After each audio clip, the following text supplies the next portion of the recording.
کھانا اور ڈنڈا۔ کسی گاؤں کے لوگ بہت زیادہ مہمان نواز تھے۔ ان کے گاؤں میں کوئی مہمان آ جائے تو بہت او بھگت کیا کرتے تھے۔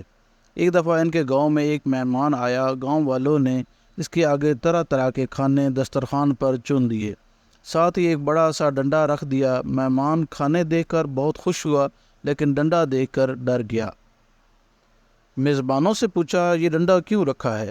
انہوں نے کہا، یہ ہماری روایت ہے، آپ ڈرے نہیں اور کھانا شروع کریں۔ مہمان اڑ گیا کہ پہلے مجھے ڈنڈے کی حقیقت سے آگاہ کریں۔ میزبان لاکھ قسمیں کھائیں کہ اس سے آپ کو کوئی نقصان نہیں ہوگا، لیکن مہمان نے کھانا کھانے سے انکار کر دیا۔ دل ہی دل میں وہ ڈر رہا تھا کہ کھانا کھلانے کے بعد یہ لوگ میری درگت بنائیں گے۔ مہمان کا کھانا کھانے سے انکار سن کر پورے گاؤں میں کھلبلی مچ گئی۔ ایک بزرگ کو مہمان کے پاس لایا گیا کہ وہ ڈنڈے کی حقیقت بیان کریں۔ بزرگ ڈنڈا دیکھ کر غصے ہوئے اور کہا، اتنا لمبا ڈنڈا نہیں رکھتے، اسے 3 فٹ کم کرو۔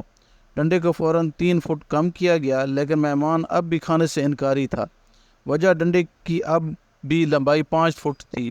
گاؤں والے بہت پریشان ہوئے۔ ایک اور بزرگ جن کی عمر 90 برس ہوگی، ان کو لایا گیا۔ وہ بھی ڈنڈے کی لمبائی دیکھ کر آگ بگولا ہو گئے۔ کہنے لگے کہ ہاتھ کی لمبائی کے مطابق چھڑی رکھتے ہیں، اس کو کم کرو۔ ڈنڈے کٹ کر چھڑی کے برابر ہو گیا۔ اب چھڑی سے تو مہمان کو کوئی ڈر نہ تھا، لیکن اس کا تجسس برقرار تھا کہ اس ڈنڈے کی اصل حقیقت کیا ہے۔